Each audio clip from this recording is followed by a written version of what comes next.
Hello, everyone, and welcome to the first episode of Roll for Discussions. This is a new podcast I am trying out with my good friends, Angel and Kyrie. If you guys want to give a small introduction to yourselves of how you got into D&D, just who you are, because this will be the first time you guys are on my YouTube channel. You guys know me as Commander Nerd, but feel free to introduce yourselves. Hey, I'm Angel, Hestia TTW on most social medias. I have been playing D&D for, God, over a decade now, I think. Started as a player with 3.5. Took a little bit of a break, came back during COVID, started playing 5e so much, like to the point where I think during like the height of COVID, I was in a campaign a day, like every day of the week. Man, man, Nice. Sometimes multiple. that sounds like so much fun. And then I started DMing because there were things that I wasn't getting in the games that I was playing that I wanted to see. And now I have a fun time switching back and forth between running campaigns and playing in them. And Kyrie, the trauma DM, as you have your label. Yeah, I have too many different usernames, so I didn't want to put like a million of them in there. So I was like, you know what, screw it, let's have fun. I cause trauma in when I DM. So, but honestly, for me, it's the same. I started at 3.5 as well. Back when I was a wee lad. And my biggest thing, I guess, with it is just really just the storytelling aspect of it all. I love creating characters. I love creating stories for said characters. I love creating campaigns. I love running the characters through the campaigns, causing trauma, obviously.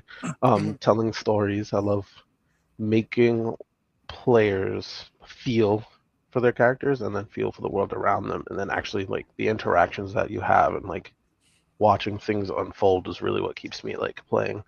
As a player, I just love to cause chaos, as you both know. So It's true. For me, I got into D&D probably my senior year of high school, which was kind of dating myself, was 2011. late bloomer. Um, and it was a small group that we had.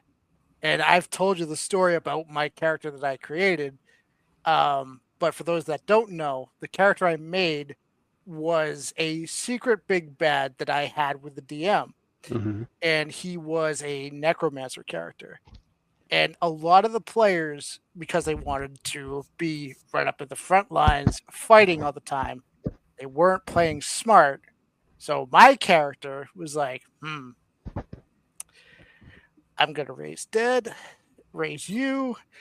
By the end of the campaign, I had because they had to roll new characters probably 4 or 5 other times. Well, that's hilarious. That's awful. Mind you, I was still playing as the sorcerer by the end of the campaign. Awesome. Oh my god. And so it was revealed that I was the secret villain that was making everything go bad for all of them. And then they had to fight all their previous characters. Yeah, they literally had to fight generations of just undead. And then wild. And they were all upset with me because of all the bullshit that I did to them, and they didn't win. Hell yeah. It's actually very similar to like one of my first sessions I did, which is hilarious. My character, she was a drow. And I love playing drow. Oh, me too. Me too. I actually don't know why I don't make them more. This is like probably the only drow I've ever made, but I love drow. But she was what the heck was she? I think I still have her character sheet somewhere.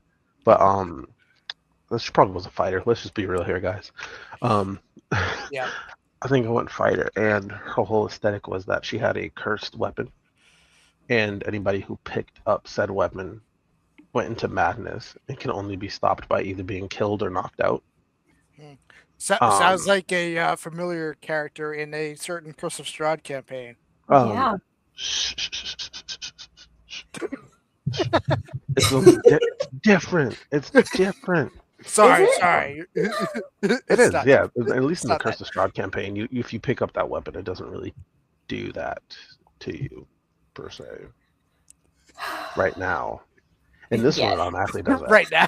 But the craziest part about the weapon was it was a homebrew weapon that I created actually. If I willingly gave the weapon to someone, I would go into madness, and the only way to get me out of it is to kill me. So if I willingly gave my weapon to somebody, they have to kill me. But Dang. but it was crazy because my character was also a drow princess, Mhm. which I didn't know because I had amnesia during the time, and it was like a Ooh. whole thing. And then I ended up saying, "Screw you guys! I'm gonna freaking kill you with my army of drow," Mhm. because same concept. They were just stupid. Yeah. Like people play D&D, they either really serious or they're playing really dumb. Yeah. So they were playing really dumb, and it was just pissing me off. So I was like, you know what? I'm gonna kill you guys. That's basically how I was, because it's like, Yeah, don't get me wrong, everyone can play the way they want, of course. but if you're having to roll like 4 or 5 different characters, there's a problem. Yeah, Yeah. like I think they were on their third characters at this. Not all of them. There were some of them that were like on their third characters, and I was just like, you know what would be fun? Let's make it 4 characters. Let's make Yeah, it 5 characters. Let's get crazy. pretty much my sorcerer became Shang Tsung in that campaign. Yeah, which is pretty cool for sure. Wild. Trying to think. Angel. Like, yeah, Angel. Angel, what was your first character that you made for D&D? Okay, the first character that I made, the first character that I played was one that a friend had built for me, and it was for a homebrew campaign, homebrew class. And that one, I ended up like sacrificing myself Mhm. to save the party. Yeah. She went the other But way. the first character that I ever made myself was for a Curse of Strahd campaign. Nice. I was playing a draconic ancestry sorceress. Ooh. I like and that. I like it. that campaign was so intense. 2 of us were still playing the same character at the end of the campaign. Everybody else died and had to reroll characters at some point. Yeah. This is a common theme. But I was guys. the This is a only one who problem. hadn't died. I was about to at say, all. I'm noticing a thread here. Yeah, this is a problem. Like, my character was the only one that hadn't died at all. Because even the other one who made it to the end died like 3 times and had to be resurrected in various forms. Oh goodness. But yeah, she was very cool. Like, that I think very much sparked my love of like spellcasters, like full caster classes. I think it also helped me realize that I prefer classes that have at least some healing, because I could not heal, but I could deal a lot of damage. Yeah. That's valid. That's also, so we'll talk about it more towards the end, but that's also something I've noticed with this recent campaign. Just Oh yeah, 1,000%. yeah, that's probably going to be an issue. Just a heads up. We'll I mean, have at at least least in one this- person who can heal. Yeah, at least in this game, at least in the campaign that we're about to do, at least it's more realistic, I guess you could say. True. Like, it's not like we have everybody's a fighter, you know what I'm saying? Like, we have a mix and match. Like, we No, have a like couple of it's warlocks. honestly like a perfect mix for this new campaign. Yeah. Mind you, we'll totally have some tools. Mind you, all 3 of us are in like what, 5 other separate campaigns. Yeah, and we at least DM at least 1 each. Yeah. Yeah, about. I'm DMing the new campaign. Yep. Angel is doing Curse of Strahd. You're doing Crooked Moon. Yep. Liam's doing Icewind Dale. Yep. So we need a 5th one. So we are doing one, but we can't talk about that on live podcast right now. But it's okay. Yeah, that's not even including like the homebrews we have cooking up too. So like, there's so much like coming right now. By the way, for anybody that's new to D&D, don't take it that all of these people dying makes the game hard. It's just if you make dumb decisions, you get dumb results. And these Exactly. people knew what they were doing. Like you And can do Oh, whatever yeah. you want in D&D. It's not like a thing. It's okay to die and create a new yeah, character. It's not a problem. especially if like it's I'll give an example like with Icewind Dale. I was playing as a sorcerer character. I'm terrible with naming names, so I just named Loki because that's an easy name to do for a sorcerer. Hmm. And I was having fun with him at first, but as it was going on, I wasn't enjoying the character. So I pulled the DM aside, which we all know is Liam. And I was just like, "Hey, I'm not having fun playing this character. I am fine killing my character off if it gives the party motivation. Hmm. Because if it's a story beat that gives the party motivation, and it's a quick death that no one sees coming out of anywhere, I'm fine doing that. Plus, Hmm. we didn't have a healer, so I was like, fuck, I'll just play a cleric. Also, warning, if you are already on my YouTube channel, you know it's gonna be 18 plus, so swearing is fine. Um Fuck so yeah. I was waiting for yeah, you to say it. and because I think I told you, Kyrie, that I was planning to kill off Loki. You did, Um yes. when I talked to you about that, what was your like original like thought process? Like, did you get where I was coming from, or did you want me to try and play Loki a little bit more? I mean, I guess it's one of those things where it's like it made sense, obviously. Mhm, But you know me, like I love creating characters and I like creating characters with backstories. I would have liked to have seen where his story went if it mhm, could go any further. But at the same time, D&D is about having fun, right? It's about having exactly. fun, playing with your friends, being attached to a character. If you felt yourself being detached from a character you created and it wasn't fun for you, I'm Mhm, not gonna be like, yeah, man, play that character, bro. You got to do it. Screw your feelings. No, I'm gonna be like, bro, if that's what you want to do, it makes sense. Plus, mhm. the way that it was done in the story was really, really nice, Yeah, and it was great because nobody else knew. So like, it was really yeah, just like, oh my god, this character just died, and then this mhm, other character, who was this guy? And then it was like really transit. I think it was transitioned really well because yeah, you and Liam worked together on how that transition was going to work. So I enjoyed it. mhm, Plus, now the player, like the whole vibe of the party shifts too, because when yeah, you go from one character to another character, granted, both of them were more on the unserious side, but it was a difference mhm, because now you're a whole new race. Now you're because you went from what a half elf to a tiefling, right? yeah. And And then and you can tell that I'm playing the characters like completely different from how they yep, were. yeah, they're both unserious, but in different ways. So like Mhm, they both have different values. They have both have different things they were looking for, like goals and like mhm. what their morals were different too. And it was cool to see another friend of ours, excuse me, Charles's character who actually bonded with the half elf character, him being a full Yeah, health, that's the thing that and I actually love the seeing that most. twist of him Mhm. like, dang, this is affecting me more than I thought it would.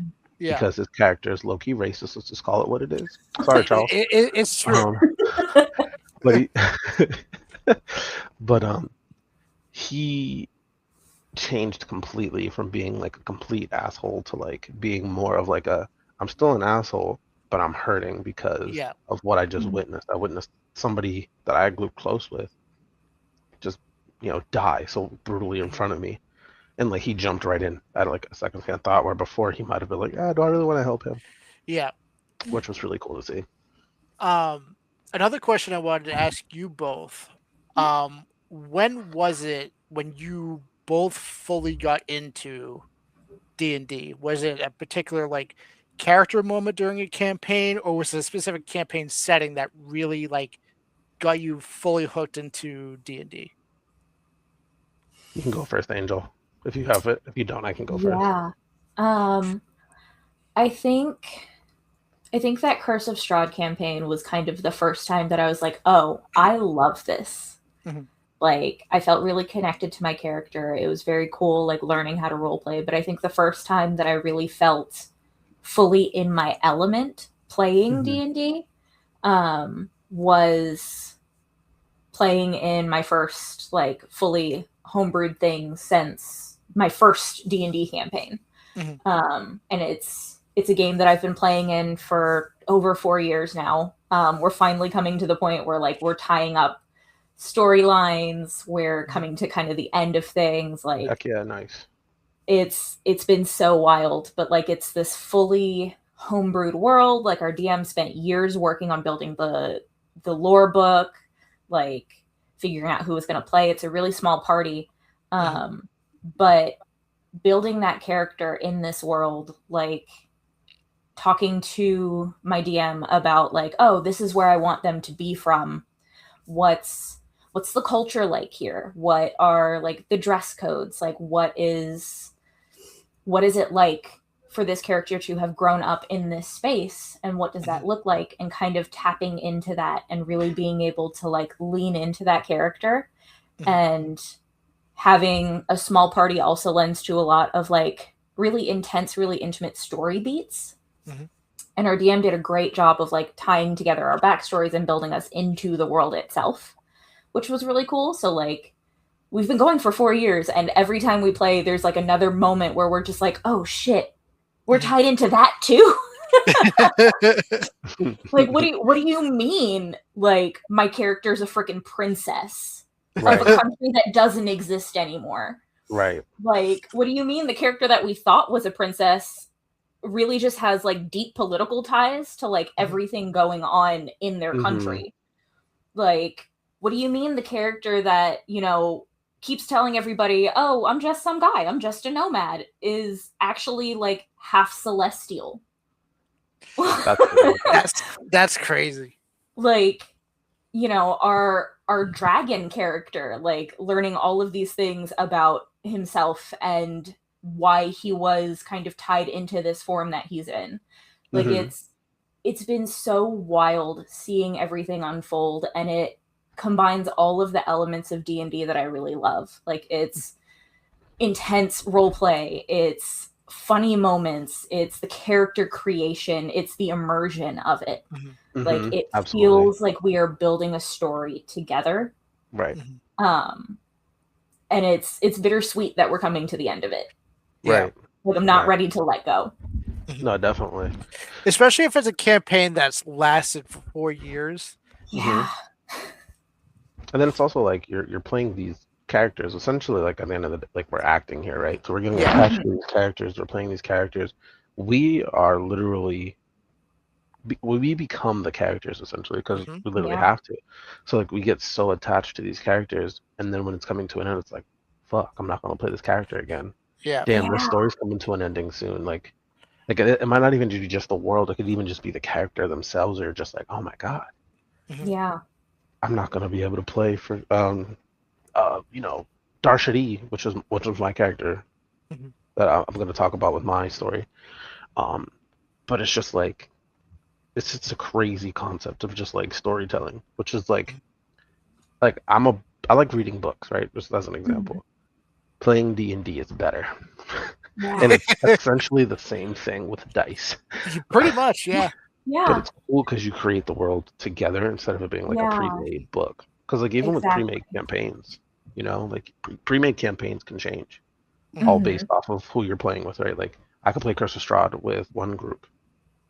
Or for actually even better example, I could play Curse of Strahd with just Andrew and then just Angel, and the campaigns will be completely different campaigns all around.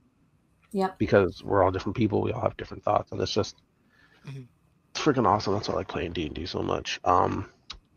My first, I guess when I was like, I really enjoy this, because I'm actually going to jump back to when I really didn't enjoy it, and then I'll jump back. When I played 3.5, I fucking hated it. Because I had no to idea. Self. Don't give Kyrie 3.5 books. No. So I love the 3.5 books. The problem was I was playing, everyone was new. Like everyone, the DM didn't know what he was doing. We didn't know what we were doing. So like everyone was new, and the dude that DM'd probably shouldn't have been the DM, but we said, why not? Let's go for it. And the problem that we had wasn't that the story wasn't good; it was the delivery of it. And then on top of that, like the rules kept getting jumbled and changed because nobody knew what the hell the rules really were. We didn't take the time to read it. So and 3.5 was, I was young too, so I didn't care. I wanted to rush. Plus, I was like big into sports back then. Like I played tons Oh, of sports, you're video one of games. those jocks. You're like, I don't do I, nerdy things. I sure was. Hell yeah. It was super cool. Plus, like on top of that too, like growing up in a black community too back then, like black people didn't play D&D like that, or if they did, it wasn't like well known. And Yeah. back then too, it was also one of those things where like, oh man, girls don't play D&D. Black people don't play D&D. And like Mhm. the whole aesthetic of it was, sorry Andrew, white nerds. You're not wrong. You're not wrong. So like, and granted, yeah, this is obviously it's like the '90s, early 2000s. It's still like D&D is still a really new game compared to like other stuff. So it's like I remember playing it with my other friends that I played football with and like basketball and track and everything. Where it's like, what are you doing? Why are you playing this game with these nerds? And I'm just like, yeah, man, I don't know. Yeah, you're right. What the heck? What they put in this ice lemonade or something? I don't know. Like it was just like being stupid, because we just didn't want that image put on you back then because you had, like an image, I guess you could say. But like now that I'm older, I played actually when I started working at Best Buy. I want to say maybe a year or two in. One of my friends started a campaign, and we played it for like 2 years. And it was a character. She was actually the other Drow character I made. She was a blood hunter. I went down the lycanthrope, Ooh. but I did a different, like where she didn't go full like werewolf. She did like kind of like a half werewolf, half hybrid. But So it kind wasn't of like like the Lycans in Underworld, where they're kind of like werewolf-esque, but not full it, werewolves. kind of in a way, but it was more like trying to Skinwalker. think. I mean that's a very good one, but no. Uh, like so you know how in Underworld actually we can use that. You know how Underworld Celine, the main character, I don't know if you guys watched it or if you guys haven't watched it out there, she's the main character of the show. I She's had blessed a with huge crush on Kate Beckinsale when I was a kid. Oh yeah. hell Oh yeah. yeah. Hell yeah. I love how it's freaking her man, I forget his name, was the hybrid. Oh Mm. yeah, so similar to So like that. kind of, Okay. except she had werewolf legs though, so like they had like the paws were like, and then the legs were like dog like, so it wasn't like Okay. straight down. And Oh, she had her armor on still, and her face didn't like grow like a snout. It just had like a face and it like grew like furry and like she had like this big hair with like locks and stuff like that. And she ironically used katanas because I just love katanas. Mhm. And it was a I really mean, cool katanas are concept. cool. So Yeah, yeah. it was awesome because we didn't necessarily have a tank in the Mm. party. But obviously, when you go down the Lycan tree in Blood Hunter, you get resistance to bludgeoning, piercing, and slashing damage. So it was great. Plus, I also had a ridiculous amount of health because my constitution, and I think I went dexed for the build instead of strength. ooh, okay. So I was Nice. very nimble and fast on my feet. And I think the moment I realized in that campaign that I was enjoying it was my DM. He was very meticulous about the story, Mm. but also very meticulous on like random encounters and like the townspeople giving them like life and giving the party life. And then we actually had a war scene where it was a horde of goblins was coming to destroy the city, Mhm. and we had to wipe out like 1,000 of them. Like it was like 1,000 like goblins. Like it was nuts. And So there was it's like Battle six of of us. Helm's Deep, is what you were saying. Oh my god! Except we did not have Helm's Deep. We had a field, and the way he let us do it was he's like, hey, I have this like thing that I've set up for this. You're not gonna sit here and take turns in battle. You guys are just gonna roll and you're gonna see how many you take out. If you roll, Ooh. yeah, so it was like really, really cool. So like if you rolled a hit, whatever, let's say your damage die was an 8, right? If you Mhm. rolled a 7, you took out 7. Ooh, that's really cool. Or I'm like gonna steal that. yeah, it was really, That's really really cool. dope. Yeah. 1,000%. When we get to that point in Cricket Moon, that's gonna be a part of it, like just so you guys are aware. Bet. But like he would also be like, if you want to do something really cool, like in my case, do a deck save. I was like, hey, I'm a freaking werewolf, bro. Like, let's just be real here. I'm fast. I'm strong. I should be able to kill more than just 7. In all fairness, he was like, absolutely. He's like, what do you want to do? He's like, roll right now, tell me what your role is. He said, do a dex. What was it? A dex roll, I believe. Just straight dex or excuse me, acrobatics. And I was like, "Bet." Add a +7 to that bitch at the time, so it was great. So I rolled a nat 20 on that bitch. So nat 20 +7. He was like, well, holy shit. So he was like, all right. So he's like, what I'm gonna do to make it cool though, so it's not just you. There was another party in the world that he created. So the whole campaign was homebrew, by the way. And he created this other like party that we would interact with at certain points in the campaign come to the village to help us out midway through the battle. Mhm. And I made a bond with one of the characters. He was a tabaxi monk. And it was cool because we bonded over just eating food. So like, and it was dope because my character was a very serious character in the beginning, and then over time became more, I guess you could say, humanistic, where it was like, I'm not like, oh man, I'm just out here to kill monsters. Not it's like I'm here to actually build relationships and have fun. Mhm. And me and this character, he threw me a piece of like a chicken leg that he saved me.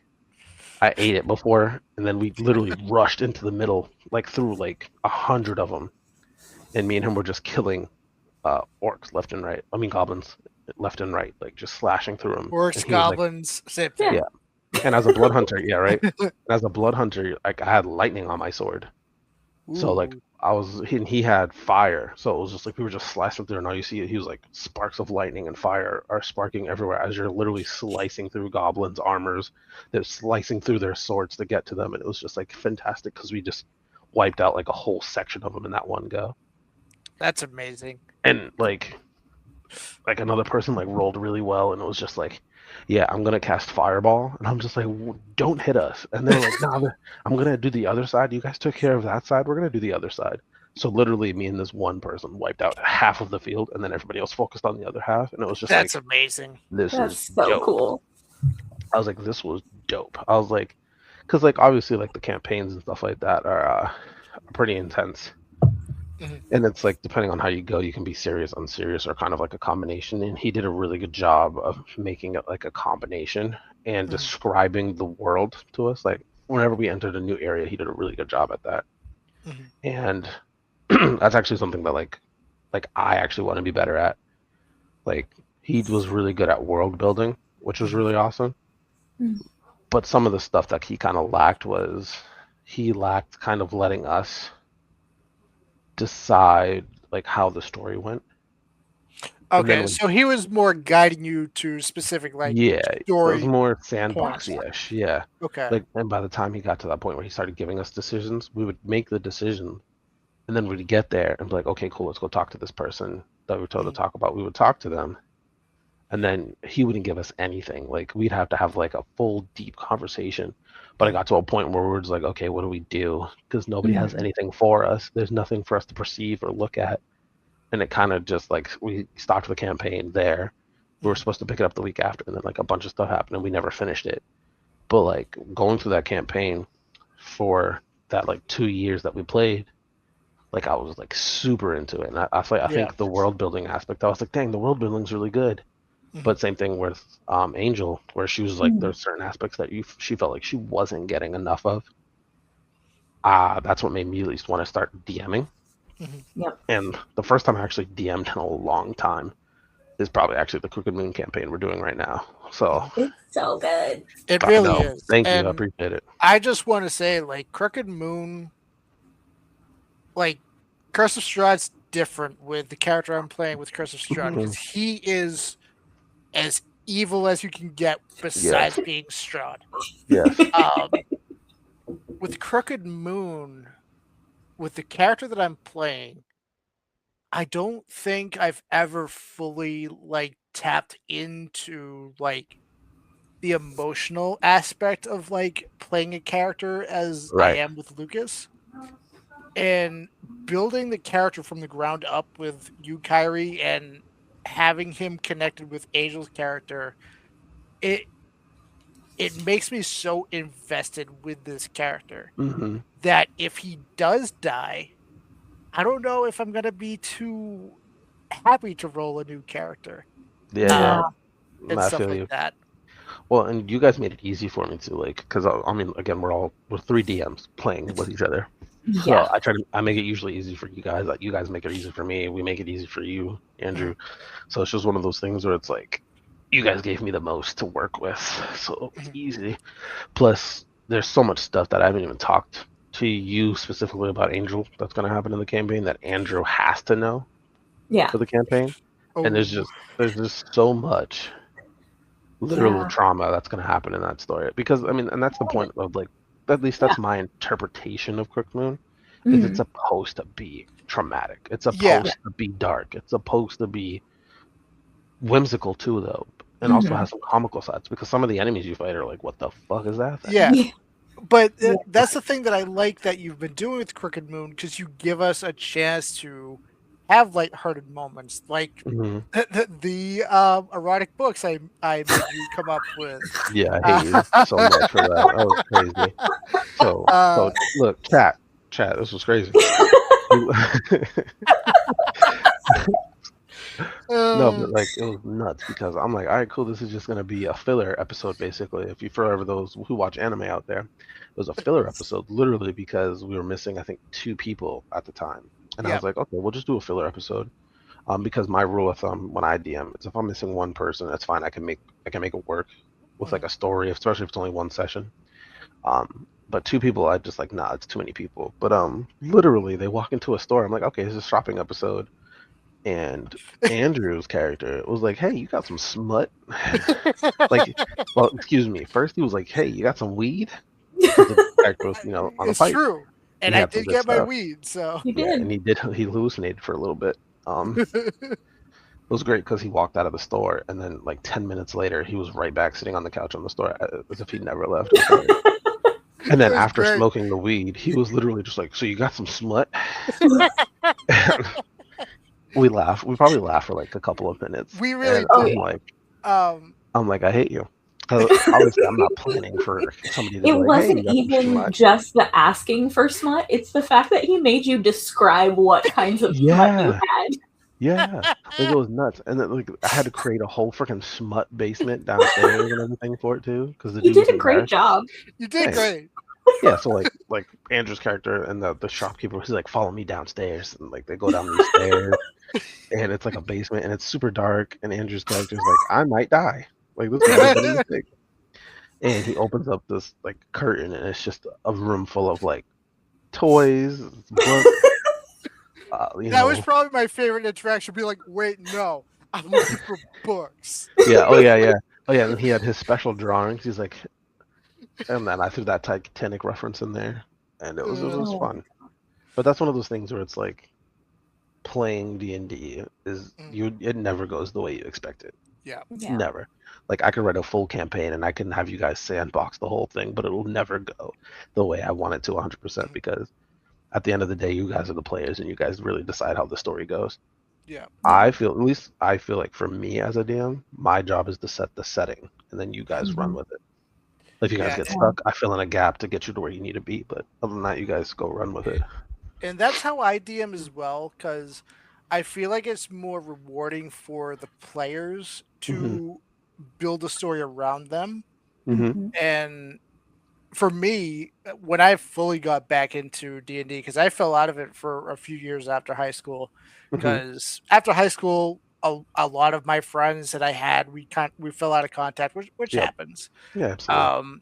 And then I really got back into it, which a lot of people got back into it with Critical Role. Mhm. And just seeing that all these voice actors were playing D&D and being serious about it, but also having fun with it too. Hmm. And Yep. seeing where they started from to what it's become now with Critical Role, or even Dimension 20, Yeah. and what they do with that, it's so cool, especially seeing that Matt had it basically outlined of what he wanted to do, especially with how he wrapped up Hmm. like the last campaign with tying up what happened with Vax.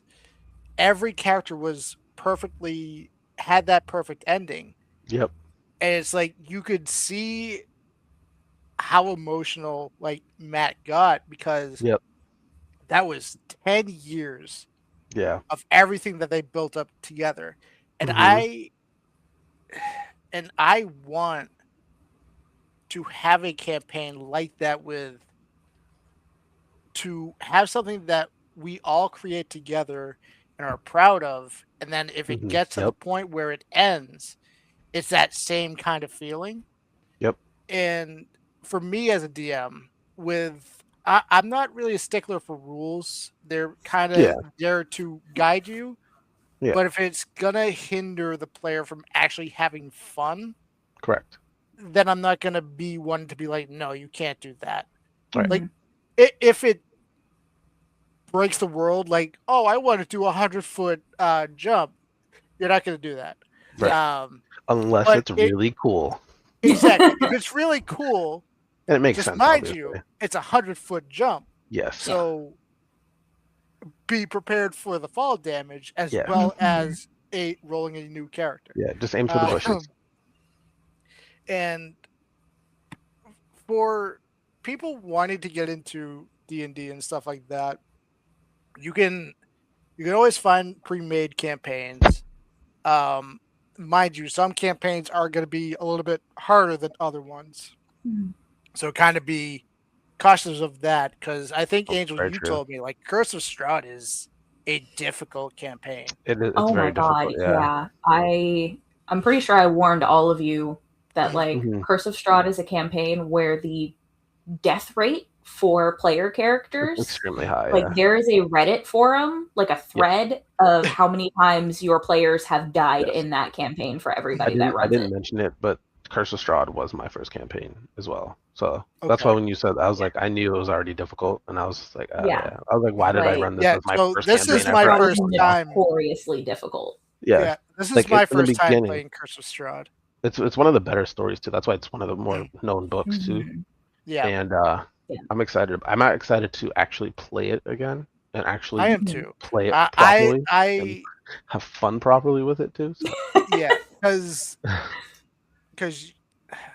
during the first arc, because a lot of the way I'm looking at a lot of our campaigns is they're kind of break up in arcs a little bit. yeah, Um, During the they might first all arc, you join. didn't really see Mephisto be evil. Mhm. Hmm. You're gonna see a different side of Mephisto this arc. And I've already talked to Angel about a few of the things that I have Hmm. planned, Mhm. especially because my character, spoilers, which Charles already knows, is his character's father, Yep. who was a paladin that was killed by his best friend, which is Kyrie's character. Yep. So everything's connected, but he was sent to hell. Why did he go to hell as a paladin? That's also something I want to talk with Angel about. Like, what did It's he because you do killed to my be? daughter. But I didn't kill your daughter. You I killed my mean, you also daughter. don't know if your daughter's actually dead. I Yeah, know it's that very too. true. Actually, which is Um, great because I could have decided that, but I told Angel to make that choice for me because I was like, you know Which what? Let's have mystery. love. And I love. I totally have a character sheet and I've changed it a million times. Because I don't know if she is alive, what do I want her to be? You know what I'm saying? Like, I don't know if Mhm. I want her to be a magic user. Do I want her to be a martial arts user? Sword and shield or spear and shield, like whatever. I just ¿Por qué don't no know. los dos? Huh? ¿Por qué no los dos? Yeah, like I just don't know what I want her to yeah. be. Like I literally like I can tell you I've made I think 5 different races and classes for her already. Like Mhm. one of them is a freaking Leonin fighter that uses a spear and Ooh. focuses more on like jump attacks and like mobility. Another one is a rogue class that I did, and I went down the Phantom tree for it, which was pretty cool. Mm-hmm. But then I did another one where it was a freaking monk where she just throws hands like all day, like, Mhm. and you're just not gonna worry about nothing. But then I did like a hybrid one, and it was just like I don't know what the hell I want to do with her yet. So if she's alive, she's something. I just don't know what it is yet. Mhm. But again, that's the thing where it's like that's what makes it fun. Yeah. Like you can And collaborate, but keeping the mystery alive is really what it's like. Oh yeah. man, my character did that. That's sick. And that's the thing that I love with Curse of Strahd as well, because it's a campaign that there shouldn't be any lighthearted moments at all. Oh god, and it's And Pep's fault by there the way. has been so much humor from our party. Oh god, it's yeah. I mean, it's my fault too. Sorry, I I so mean, No, the pirate one is your fault. Not yes, so that's much true. Curse of That is Strahd. true. That's valid. Canonologically, is that right? Yeah. Canonology, yeah, whatever. You know the word. You know the word I team. think Curse of Strahd though is one of those that benefits from having moments of levity. Mhm. Like, I think it's that thing where like the darkness feels darker when you know where the light is, right? Exactly. So the Where there's fact that hope. you guys are having these moments where like, you're pushing off fuck down the stairs or he's like Or blue screening by the lifting up. well, or Yeah. you're having the training montage, with this Literally- child that you adopted from a hag. Yes. Yeah. Which honestly, I paid her, honestly, first of all. I paid her. He's not a slave, guys, though, by the way. He's not a slave. He can do what he I wants. said adopted. Yeah. But the way I described it, I decided honestly, to make Angel, I appreciate with how lenient you were during that hag fight. Because I did also saw tell you that's the last time I'm being that nice. I know. Because I saw it going sideways. And I was I could have like, party well, wiped you guys easy. I know yeah, you could. 1000%. I know you could have. That's why I was Yeah. like, I need to grab more magic stuff because I was not doing anything. That's why I took a level in sorcerer after that Yeah. one. I was like, I Yeah. need range spells. Yeah. Yeah. But like, I now do holy that's also damage. a character moment where I could have left. Mhm. I didn't have to stay.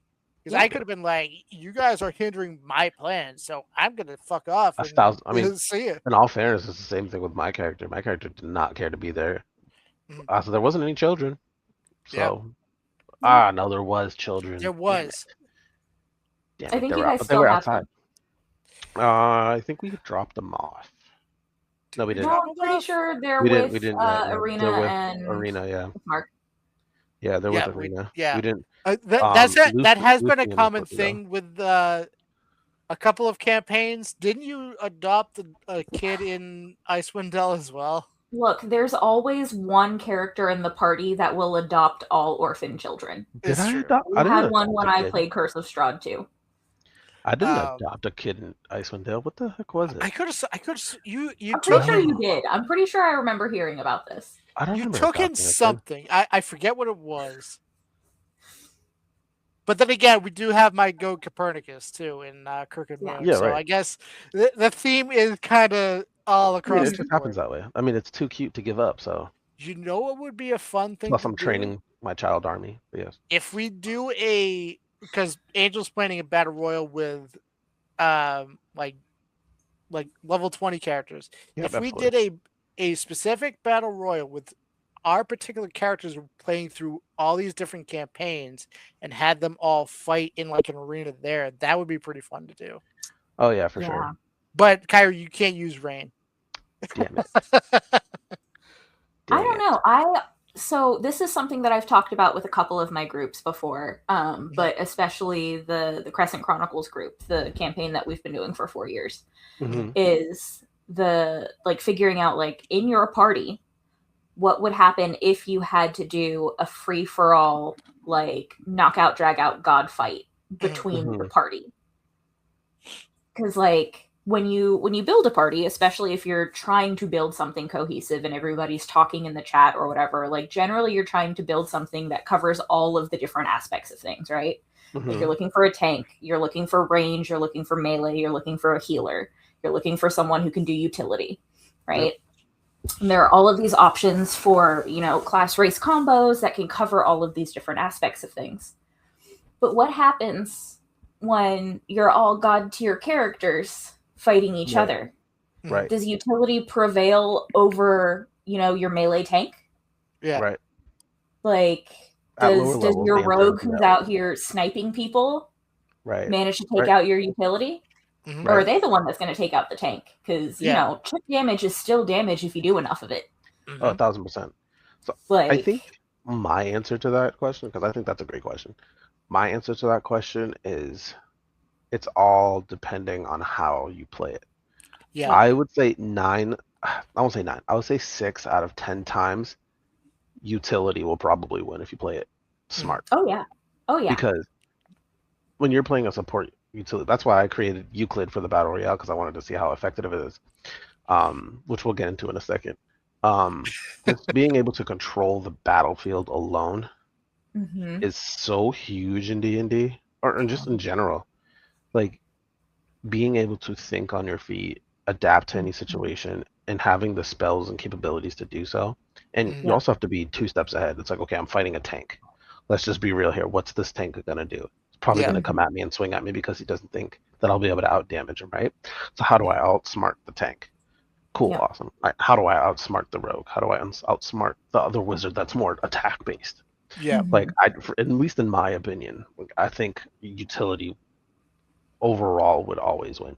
Now, utility by itself, like in the world of, I obviously isn't the best to go with, Yeah. right? Because you're more focused on helping the party. But now Yeah. when you are put in survival mode, I think you Yeah. being a utility support character is probably one of the most scariest support characters. Support Oh class. yeah. Excuse I me, think it scariest also classes to depends play. on like how you are as a player. Like, what are the Right. things that you yourself are focused on while you're playing this character? Exactly. Like, so that's again, so back to where I was talking about Euclid. Like you both know, I told you all about Euclid. Euclid is a gnome wizard fighter. He wears heavy armor, and he has a staff, and he has no attack spells. Mhm. They're all traps. They're all utility, mazes. You know, he has his whole thing is to not win but outlast everyone. So, This is and why your he's characters are bullshit. well, excuse me. Like, don't act like you both don't make bullshit characters either, okay? Oh no, Mine just I know happened I to be a do. little bit more. Mine just happened to be a little bit more bullshit. That's okay though. Because at least for me, like personally, like I like to like, okay, how can I make this hard for myself? Mhm. But also if I do everything really, really well, I max out what I want, like what my plan is. Like Mhm. for example, with Rain, which is like the prime example of that. How many times have I fought you guys? Well, And technically, you haven't fought I Mephisto haven't fought yet. you, He was Mephisto. more on I was like on, defensive but a as you paladin, but as smashed a in his son's fighter, head. that's the crazy part though, right? As a fighter who focuses purely on tanking, Mhm. I almost one shot a paladin. Yeah. Yeah. Like he had 2 hit points left, Yeah. and I only attacked him once. But Insane. if you also think about it story beat wise, like, yeah, Mephisto is Charles's character's father, but he doesn't care. Yeah, Like no, his motivations for being in Barovia or Ravenloft, whatever the fuck this place is called, Barovia. it's Barovia. Yeah, is he is there for a different reason. Mhm. It's revenge. Yep. Mhm. It's to possibly overthrow Strahd Yep. Mhm. and to find a way to possibly break his contract with the Mhm. devil that he made a deal with, which hmm probably isn't going to go well for Mephisto, but we'll cross that bridge when we get there. That is totally Plan Z, and if it's even possible, we'll figure it out. Like, Yeah. but that's what's so cool about your character. It could go really any way. It really just depends Yeah. on the story, and that's kind of how I built mine too. Where it's like I don't know if my character is going to be good or evil. Like right Yeah. now, all she cares about is you killed her daughter, as far as she's aware, Yeah. Mhm. and she wants revenge, and she And, wants to kill your son. and the cool thing about both our characters is like we built our characters both at the same time. Like Yeah, from the ground up, literally. it's really cool with how alike we think with a lot of our characters. hmm And That's the same thing I have with Angel. yeah, Yeah. and like that's probably my favorite thing about D&D is like I'm about to get sappy real quick is how close the three of us have gotten through Mhm. D&D. That's Yeah. Like I had started working at Best Buy. It'll be 3 years in August. Like I didn't know anyone there. I heard about you like a group that would play D&D. I was like, hmm I want to know more about this group, but I'm also kind of shy too. So how do I interject being like, "Hey, I play D&D too," Mhm. Yeah. and stuff like Yeah. that. And yeah, like being able to play D&D regularly with everyone that we've been able to get in Mhm. our small group Yep. has made me so happy. Mhm. Like being able to play D&D and for next week, it is the first time I'm DMing a campaign since my senior year of high school. Mhm. I am excited, nervous, Oh yeah, me too. I was too. and I like it's a good kind of nervous though, because it's Yeah, like yeah. I haven't felt that in a while. Mhm. And as much as I think I'm prepared for the chaos, I know I'm not. Mhm. No. Because There's again, I was no way to doing prepare for that level No, of chaos. Yeah. you don't think I'm gonna make you pay for the Schmut book incident of '93, my boy? I It know you really will. is just mutually assured destruction between the three of us. Oh, yeah, it's I really know, bad. I know. It's really, really bad. I mean, again, I was doing Peps in Session Zero the other day, and I had to role play as their character's mom. And again, Carl Weezer came out, Yeah, and Angel witnessed the Carl Weezer coming out at work. hilarious, I did. It was great. hilarious. I love that for him. Well, that's why, like, it's also one of those things where I'm really excited to see how Elizabeth's gonna freaking do the mantis shrimp, sounding like the shrimp from Yeah. freaking Shark Tales, because she said Yeah. she's gonna do it. I'm holding her to it. So I think it's And- gonna be awesome and And the hilarious. cool thing is, this is going to be her first campaign, Hmm. and it's also going back to Crooked Moon with our friend Jose. That's his first campaign too, Mhm. and I'm guilty of this because I feel like I've talked about it before, but I feel like I've been guiding him too much and not letting him Yeah, we were play his talking character about the it, way yeah. he wants. So we But do get that. What I will back say up though in- is like it's okay to do that because like it's obviously he has no idea what he's doing. yeah, Like even like I was doing, I was like, hey, by the way, man, don't forget you have action surge. You can do an extra Mhm. attack. You can do more damage than you're doing. You also Yeah. have other these features. Like it's okay to help him because he's new. Mhm. It's the only thing that I would say don't do, which is what you haven't done, is when you start helping him with like story aspect stuff. yeah, You know what I'm saying? Like where like you're just helping him learn his character. That's fine. Mhm. I don't even care about that. That's whatever. Keep doing it, bro. Because it's one less thing that like Mhm. I can focus on other things instead of focusing helping him there. yeah. Like an Angel knows. Like I've DM'd actually my first time DMing actually was a campaign I did with Angel, for the space one when Spelljammer came out actually, which That was so good. sucked. It was like it sucks because it fell off because I was playing with like people that just couldn't play anymore, unfortunately. But I do want to actually start that over at some point Yeah, and that was actually a lot play of fun. through. I want to go to space. Yeah, you go to space, bro. But it's funny Yeah. because the ring like if you like so Angel knows obviously because I've played with Angel actually, which is weird. I've played with Angel more than I've played with Andrew at this point in D&D. Is that I Well, usually you've also known Angel longer than me too, so I've only known her like I think Angel only showed up. I don't even think it was a year before you showed up. I don't Really? think. I've been at our store for Has it been 4 years now? Is I it think 4? so. Okay, Oh, so maybe a damn. year. I thought you were at our store for longer than that. No, so she's worked for Best Buy longer than I have, but Sure. she was in Jersey No, Wow. and New York. Georgia, Nah, I know, I'm and joking, then I'm joking. Jersey, and then Mass. Yeah, I was not in Jersey. She wasn't in Fuck Jersey. I'm Okay, trolling. sorry, I'm New trolling. York. Sorry, trolling. New York. Yeah, I'm trolling. It wasn't Jersey. I'm trolling.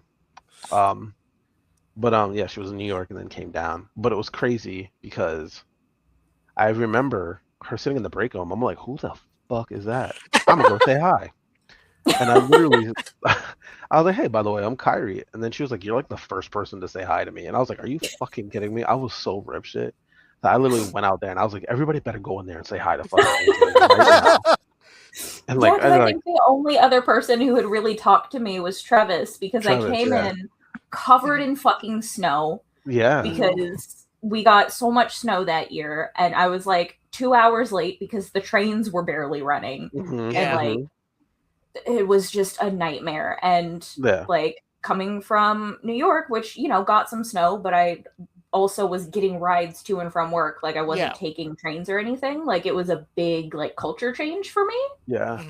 So like I was already stressed out about being late, and then didn't know anybody because like all of my transfer stuff was done like online and through like phone calls and emails. So like I didn't know who the heck I was supposed to like check in with. Yep. She had no idea I who like anybody walk was. in Literally. covered in snow, and stressed out, and Trev's just like, hey, I'm gonna give you a tour. I'm like, okay. Yep. And then literally I talked to her and I was like, Trev, have you talked to the new girl? I think her name, because I'm terrible with names. I'm so bad with names. I was like, I think it's Angel or something, Angelita, whatever. I was like, you talked to her? He's like, yeah, I talked to her. I was like, I bet. And then I went around the whole store and made sure everybody else went to talk to her.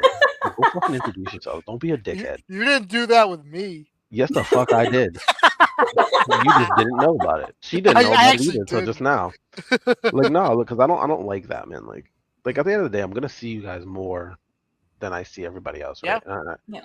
So it's like, bro, like, what are you talking about? Go say hello to this person that you've never met before that you're gonna be working with now for probably the rest of your lives at Best Buy. Yeah. You know what I mean? So it's like, bro, plus, like, it's just weird because I'm not a people person at all. But there's certain things I don't like excluding people. Like, even though, like, for example, like, I was a jock, right? Who played tons of video games and watched anime.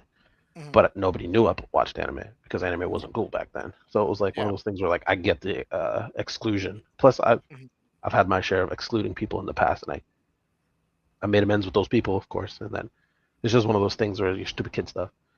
But now it's like, I hate it when I see that. Like, oh man, just she's in the break room by herself eating a sandwich and nobody's even said hello or good morning to this person. I'm like, oh, what the fuck? And I came in like, I think it was 1:30 or 2 o'clock that day, because I think I was closing. And I was just like, what the fuck? But then I remember after that, like, I sent Jay in there.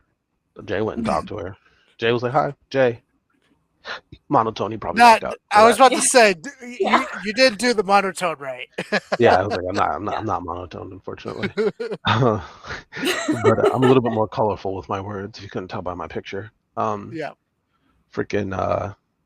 but yeah, and like I think we were chatting, and I was like just trying to get to know you because obviously I didn't know who you were and what you were about. I just knew your name, and I think we were like, oh yeah, I was like, what do you like to do for fun? I think is what I asked, because I think I did the same thing with you, Andrew. And then we were like, oh yeah, he was like, I love anime. Well, anime. And then he was like, games. Then he was like, I also play D&D, and I was like, no fucking way. I was like, I love D&D. I was like, so does Jay and a bunch of other people. And you're like, really? And I was like, yeah. Yeah. It's like, I'm actually, and then that's when I was like, hey, I'm a DM a campaign. Are you in? And she was like, hell yeah. And then I think after that moment, we were just bonding because it was just like, oh, what's your character? Like, what's this? Oh, dang it. And it's cool because I know we fell off of D&D, but now it's coming on back. It's full circle. Yeah. But what's cool about it is, like, even meeting new people playing D&D, even if you don't talk to them personally, but you figure out what kind of character they're playing and what they like and what excites the person, like, you get to learn about the person that way, which is really, really cool. So, like, I got to learn more about Angel in that, like, couple of weeks of just talking about D&D than I would have just having a conversation talking about stupid shit. Yeah. Like, let's just call it what it is. And it's the same thing with you, Andrew. I was about to say, I think it's the same way when, like, because originally Curse of Strahd was a smaller group. I think it was just Charles, Kyrie, Jay, and and Pebs. And was Cam already involved before you? I think Cam was trying to figure it out. I think Cam was trying to figure it out. Pretty usual, by the way. Sorry, Cam. What happened was that we started with Curse of Strahd because, like, enough of you were like, "Oh, I want to play D&D.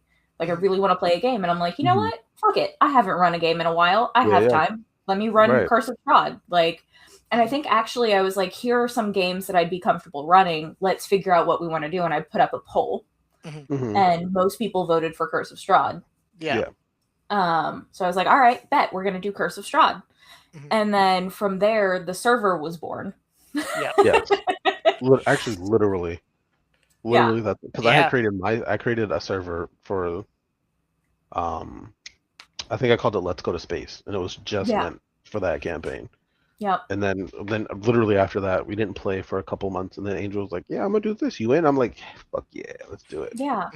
And that's how Roll for Shenanigans was born. Exactly.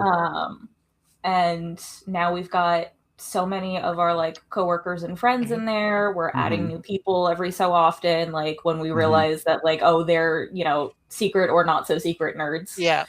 Like, Yeah, and We've it's got It's the cool. same thing with campaigns that are hosted in there, like, and Right, it's not exactly. just D&D either. Like, we've got Yeah. our video game corner, we've got like our movie Mhm. watching corner. Like, it's Mhm. become a space where we can just like be nerdy together. yeah, Right, exactly. and like Brings a tear to my eye. it was also like earlier today, like we were talking with Calvin, is like I know Calvin's been wanting to play. I don't know. Mhm. I'm pretty sure he's played before, but I'm like, hey, Yeah. if you want, I can add another player to Pirates if you wanted to be in that campaign. Yeah. And stuff like that. And it's like that's the thing that I like that's brought a lot of us closer together. And Hmm. I think that's really where we started to like develop our friendship was like making the character for Crystal Stride because originally it wasn't Mephisto, it was a Mhm. different character, but then the Illrigger class came out, and I was like, Yeah. I want, and That's right. Yep. we were Came out close around that to time. like Yeah. about to start the campaign too, Yeah. and It was like 3 days, I think. I think he was like, "Yeah, and I'm switching to this." I What? I'm actually curious on your thought process when I was like, hey, I could probably make this character quick, but would you be okay if I play this Illrigger character instead? I want your what you thought originally when I came to you with that idea. I am all for letting my players do what they are going to enjoy. Like, Mhm. for me as a DM, really the big thing that I ask for from my players is that you play a character that you are going to have fun with. Mhm. Like, I don't want it to feel like work. I don't want it to feel difficult to play. Like, if you're learning a new Mhm. class, yeah, of course there's going to be some difficulty there, but like, I have been playing for over half of my life now. um, Yeah. and like, it's easy enough to help people figure out a new class, and there are enough of Oh, us in that 1000%. campaign who could like Mhm. tag in and be like, oh, you're playing something that you haven't played before, here's a cheat sheet, you know. Right. Exactly. Yep. Like, but I also knew that like you're super into D&D. I knew you weren't going to have a tough time building your character. Yeah. Like, Mhm. my thing was like, hey, we have a deadline, Yeah. so as long as you can hit that deadline, do Mhm. what you want to do. Like, I'm And the not thing going is, to have I trouble think I had building that your character done that same day too. Yeah. I think you Yeah. finished Like, it you while had we were like a talking. character idea, you had the sheet Yeah. done, you gave me Mhm. backstory stuff. Like, before you even started building, I think you had given me some details as to like what you wanted your backstory to be like. Mhm. And I was like, I can build off of this. Like, we're Yeah. only going into the first session, and that's going to be intro shit. Like, Yeah. I don't Right. need to know all of everything about your character until we get farther in. So as long as I have it by like, you know, this time, Yeah. then we're good. Mhm. Because I like to, even if I'm running a module, I like to build my characters' backstories Yeah. into Mhm. the world. Like, I have you 1000%. guys fill out the knife docs because that gives me things to like poke you guys with. Yep. No, exactly. And That's same thing. I But, think I was yeah. able to build the character as fast as I did because in my junior and senior year of high school, the classes I was able to take was introduction to film. So I was learning more about like creating movies and stuff like that, creative Oh, heck yeah. writing, photography, everything like that. So like creative writing process really helped with creating characters, making stories. Mhm. That's the thing that I love the most is building the world and then letting people make it as they go. Like Mhm. I like the pirate campaign, it's in the world of Pirates of the Caribbean, but because of Kyra's character, it's his fault that it's different. Yes. You're able to Analogically.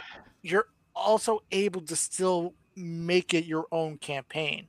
Mhm. And yeah, I'm excited for Crystal Stride to come back. I'm excited for next week.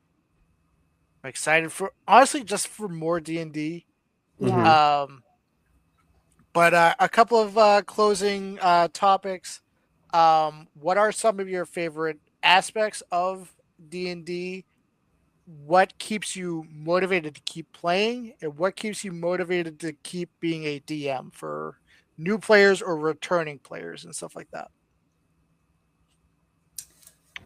Oh boy. Favorite aspects. Give me the topics again. Favorite aspects of D&D. Favorite aspects of D&D, um, why, like, your favorite aspects of being a DM and Mhm. favorite aspects of like for new players and then Yeah. or returning players to keep like have things more fresh for them or Yeah. newer for like newer players and stuff like that. Okay. Yeah. I think my like personally as a player and also as a DM, I think my favorite aspects of D&D are often like the the role play elements and the storyline elements. Like Mhm. I'm big on creative writing. Mhm. I was a voracious reader as a youth. Um, and so for me, like building a story is a very big thing. And so even when I'm, running modules nowadays, I tend to do part module, part homebrew, Mhm. because I Hmm. like being able to lend my own storytelling to things. And I like being able to like build my players' character stories into stuff. Mhm. So I think some of my favorite aspects are truly getting to see my players like get into the role play, get into their character. I'm also a Mhm. theater kid, so like seeing people really enjoy all of those, like seeing the banter of my players in character, like the inside jokes that happen in the party, like seeing those serious storyline beats and also the funny moments, like having them really immerse themselves in the world Mhm. are some of my favorite things, both as a DM and as a player. Like I love getting to immerse myself in that and like step out of my own reality for a little while and into the shoes of this character that I have so lovingly created, Mhm. you know? Hmm. Like and as a DM, seeing my players step into this world that again I have lovingly created for people and like thoroughly enjoying it, I think is one of my favorite things. And it's definitely one of the things that keeps me coming back. I think for new players, and for old players, like something that can make things feel approachable is treat it as an opportunity to just play. Like at the end of the day, D&D is a game. It Hmm. doesn't have to be super serious. Like it is not the end of the world Yeah. if you're struggling with something or you're having a tough time getting into something. Like play with it. See what you enjoy. Do you love combat? Find a DM who's willing to do more combat heavy games. Mhm. You love role play, but you're not super into combat, but you love political intrigue. There are DMs who love political intrigue and will run Mhm. games Yep. specifically based on that. Like Yeah. Yep. it is very easy to find DMs for these different niches of things you enjoy. Are you Hmm. super big into puzzles? D&D DMs love that. Yep. Yep. And we love people who can figure out puzzles. Well, trust me, I got a few puzzles for you guys during the Hell Paladins yeah. campaign. So Yeah. Yeah, like there's something for everyone when it Hmm. comes to D&D. And I think Right. that's something that a lot of newbies especially don't realize, and it can be something that feels a little daunting of like, but I'm bad at math, but I'm not good at role play. Oh, I find, combat really boring, or I love Hmm. combat, but I don't really like these like story role play elements so much. You Hmm. know, sandboxes are hard for me because I need a little more direction, or I don't like all of this direction and I prefer sandboxy things where I can like lead things on my own. There's Hmm. something for everyone. There is a balance to be struck in every game. And there is a DM there who is willing to run a campaign that is tailored to the niche wants and needs of their players. mhm. Hmm. Like at the end of the day, this is a highly customizable, highly Yeah, personalizable game. Hmm. there's a 1,000%. reason why this has been continuing to go on for 50 years. Yeah. Hmm. Yeah. Yeah. I agree with pretty much everything that he said. Yeah. Um, Literally, like as a DM, just like creating. Like, first of all, I am not a theater nerd. I am not a creative writer. Like, I am terrible at writing. Like, I really, really am. But I don't know why D&D has made it not necessarily easy, Mhm. to like write and create worlds, Hmm. but I think it's because it's something like I enjoy, and it's like something like I really want to take the time to do. So Mhm. like I think for me D&D is really just more of like one, getting out of your comfort zone, right? Because there's Yeah. so much you can do. Like when I first started playing D&D, I didn't know you can technically do whatever you want. Like D&D is probably the most freeing game you could Yeah. possibly play. Mhm. Like free to do literally whatever you want. If you Yeah. really want to be a murderer, go be a murderer, dude. If you Yeah. really want to go be a Just fucking remember political that there giant, will be consequences if you're a thousand murderer. percent, Yes. 1000%. If you want to go be a political giant, go be a political giant. Hell, if you want to be on Wall Street, go be on Wall Street, bro. Hey, if you want to be the hero of the story, the villain of the story, if you want to be kind of neutral in the middle of it, do whatever the hell you want. It's really up to what you and the DM discuss at the end of the day, right? And if you have a, like I'm gonna say it, if you have a good DM, they're gonna work with you and they're gonna play with you, and that goes for new and Yeah. recurring players. Because as a new player, the one thing a DM should do, and the players that you're playing with, should really make you understand Mhm. that you can do anything. Mhm. This game is literally all up to your imagination, right? Mhm. And I think that's what I love, because as a kid, I didn't have as much of a childhood growing up. Like I lived a tougher life compared to most other kids, right? So for me, I didn't get to explore my imagination. As now, as an adult, I get to have that. So it Mhm. kind of takes me back to like when I wasn't able to do all of the things that I was able to do back then now. And I have freedom that I didn't have Mhm. before. I Yeah. have um more of like a process to actually like get my mind, get the gears going, thinking out of the box, getting more chaotic, like getting everything that's in my brain, this chaotic brain I have, like out on a piece of paper and like causing trauma wherever I go and chaos and or just happy, wholesome fun. You know what I mean? Mhm. Like with your like for example with your two characters, like there's so much trauma Yeah. that happens between your two characters and Crooked Moon, but there's so much wholesomeness to it too because of how you guys play your characters, right? Mhm. And as a DM, the only thing I can take credit for is setting the tone in the scene.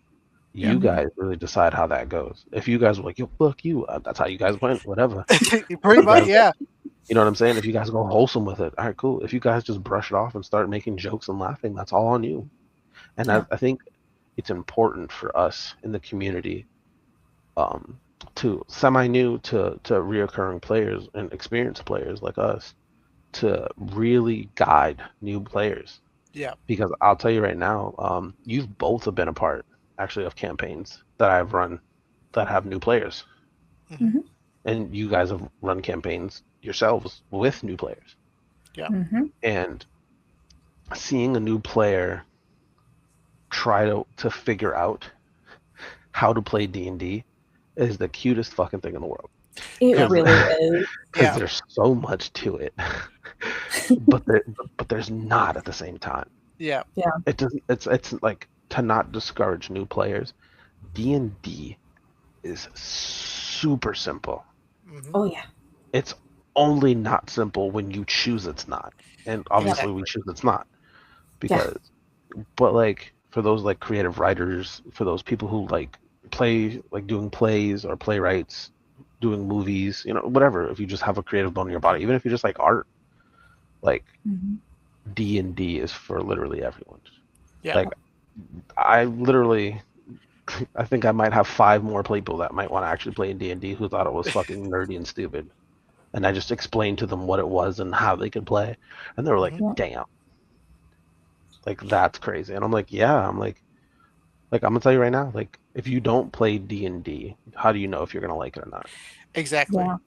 And it's also one of those things too. Is you could play D&D and not like it because the people you're playing with suck.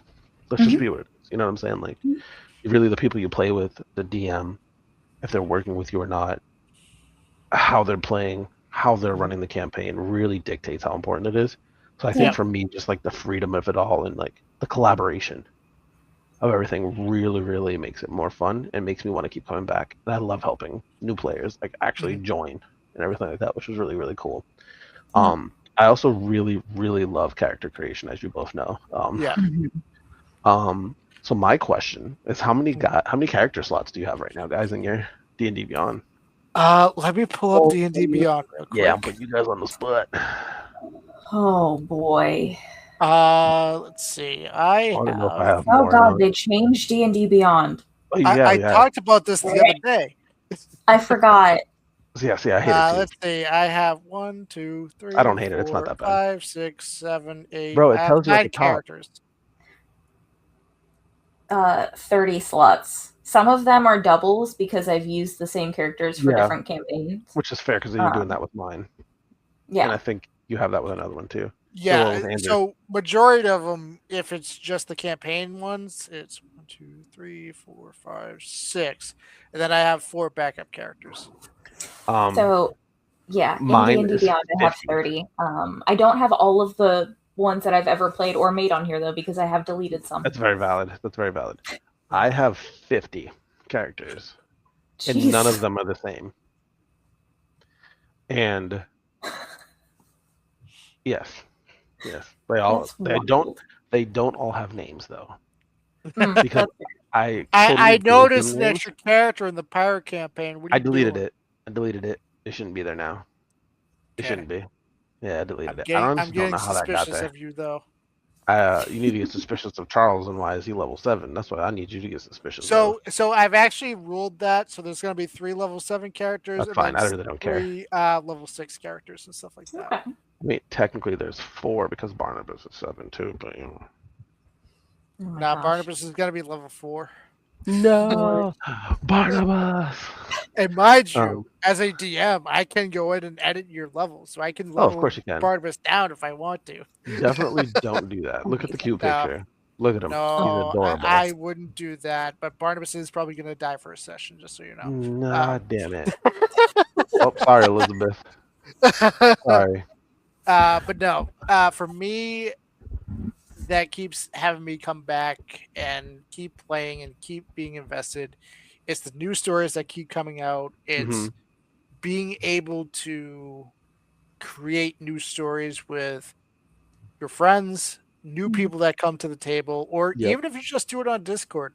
The thing that I love about D&D is, granted, yes, being in person, it's even more fun, but still being able to play on Discord just in voice chat, you still get that same feeling of like you're invested in the story and you feel accomplished when you kill a big bad or you create a specific character moment. And like, I'm going to reference Crooked Moon, where there is a character death where Angel's character died, and my character basically sacrificed himself to bring her back.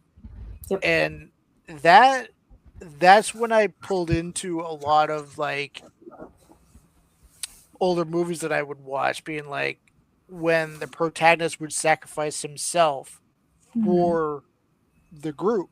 Mm-hmm. And it's like I knew that my character was going to come back, but it's also like in the back of my head being like, no, he's dead. He's not coming back.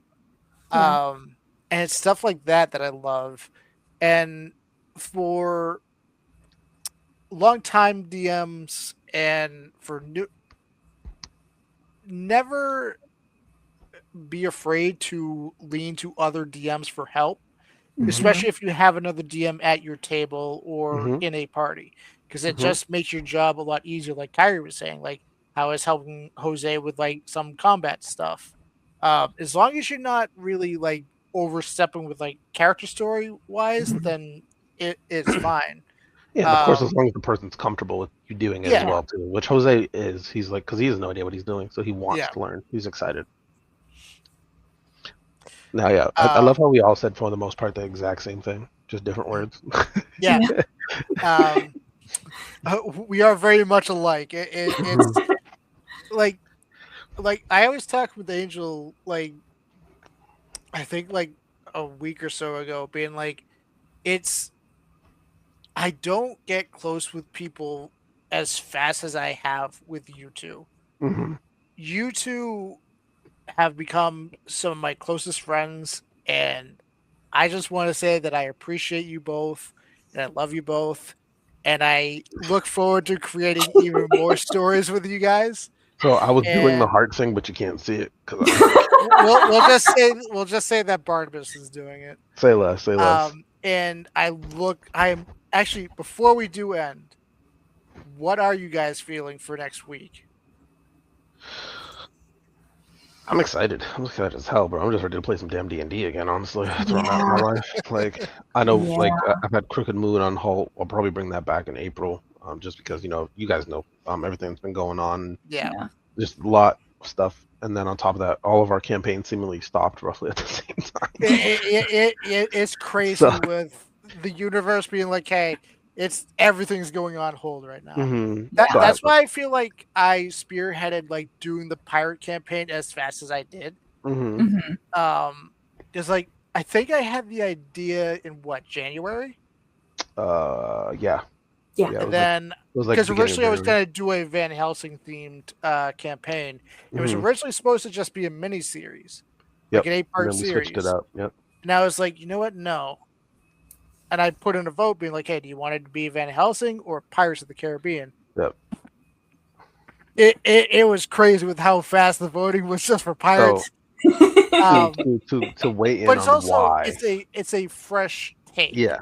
Because Yeah. like there's not a whole lot of pirate campaigns. Mm-hmm. And a lot of us know more about the Pirates of the Caribbean Yeah. movies. So it makes it easier to get into that world. Yeah. Um I was gonna say Van Helsing's more of like a cult classic, while Pirates of the Caribbean is like mainstream too. True, yeah. So it's like, and on top of that, I think, I mean, I can speak for Van myself. Helsing's very similar to Curse of Strahd, where it's like you Exactly. have to go and fight Yeah. Dracula. Exactly. and- There's That also was like my level of mindset. like monster of the week thing with Yeah. Van Helsing that like has become so saturated in the Yeah. media Mhm. over the years that like, yeah, we're used to monster of the week. Would it be fun? Mhm. Absolutely. Are we Oh, already doing a bunch of monster of the week type campaigns and games? Yes. Also, yes. Yeah. But 1000%. pirates? Like, Pirates, bro, you get which to be a pirate. you get to be a pirate. I'm Yeah. gonna throw a shit ton of gods at you. Yes. Absolutely. I'm but excited. I think two of us are gods, It's Yeah. crazy. yeah.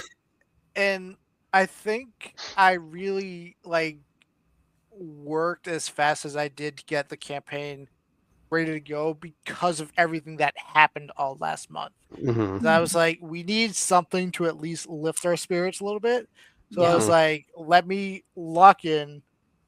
I'm basically set for like 5 to 6 sessions already, but I already know things are probably going to go left, and I wouldn't expect anything other than going to complete chaos. Especially with Cam and his character, Reginald Glasscock. Oh boy. Yes. I'm gonna tell you, this is probably gonna be one of the most chaotic campaigns we've run. Yeah. Just Yeah. because I think everyone's playing a fucking chaotic character. Like usually we have some serious. I don't know. Comey. My character so me being as crazy as I am going to DM and play as well. Yes, Um, I'm I doing think that in my campaign too. You just haven't gotten there yet. I think my character's pretty level-headed for the most No, part. the fuck Yeah. he's not, dude. What are you talking about? I don't know what That you're dude's a talking about. psycho. Although honestly though, like if you think about it, like for those of us who grew up on the Pirates movies, Mhm. there was nothing level-headed or About clear no. cut about those Pirates movies. Absolutely not. No, Those were basically crack fictions brought to Yeah. life. pretty Absolutely. much, yeah. Are you kidding So me? if you Like, think I'm about telling it, we're just holding true to the pirate theme. That's what I'm saying. Exactly. It's chaos in a world that is literally brimming with chaos. And again, Yeah. We're it's just a gonna add a little more. pirate-themed campaign, and there is a pirate that cannot swim, Yep. Yeah, and that we're on exists. a boat. He ate a devil fruit, Yep. guys. Not really. But with that, that will be the closing topics with our first episode of Roll for Discussions. I want to thank you both for your time. We will be having another episode in the near future. We might have a couple of other guests, depending on who wants to join in. Mhm. But feel free to comment below. Let us know any campaigns you've started, your first campaigns, any particular stories you have from the table, from creating your characters and stuff like that. We want to know. Feel free to comment below. And until next time, keep rolling those dice.